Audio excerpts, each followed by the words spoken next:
This is the all-new Toyota Venza, a hybrid-only crossover SUV that emphasizes design and efficiency over outright sportiness. That said, how does the Venza compete with sportier offerings like the Chevy Blazer or the Ford Edge?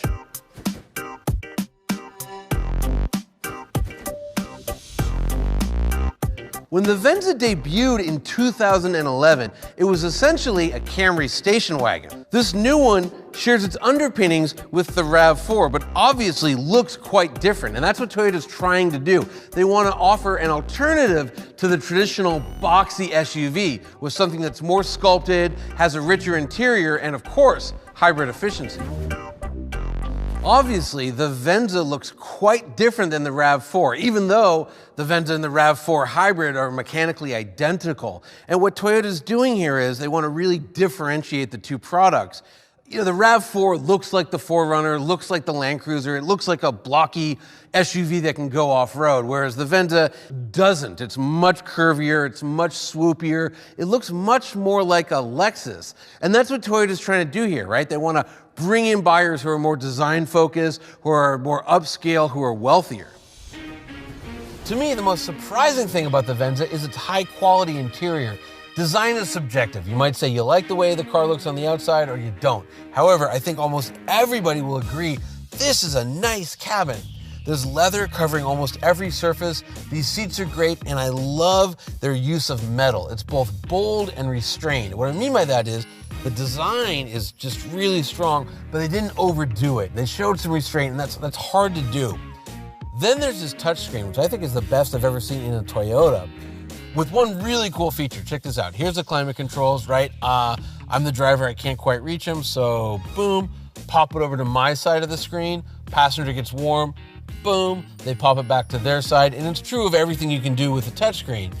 Of course, the Venza also supports Android Auto and Apple CarPlay.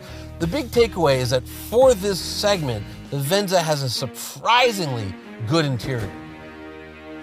In their top trims, the vehicles that compete against the Venza, they all have turbocharged 4-cylinders or big thirsty V6s, whereas the Venza, it's always a hybrid. You get 219 horsepower, which provides decent performance. However, you get incredible efficiency.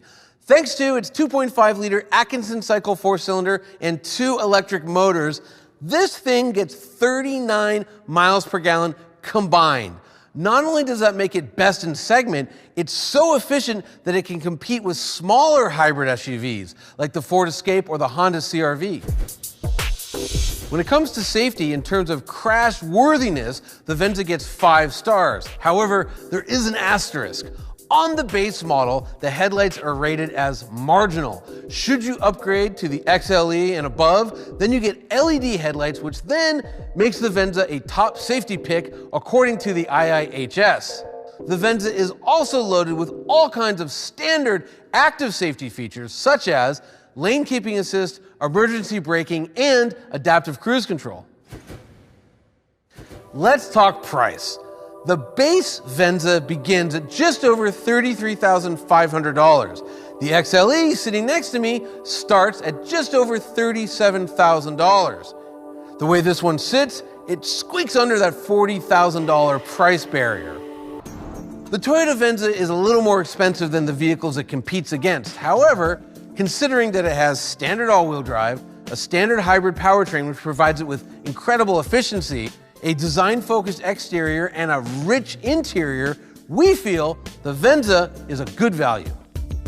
If there's one thing you should take away about the Toyota Venza, it's this. If a car won't cut it for you, if you simply need to sit up high, but you still care about efficiency, this is your ride.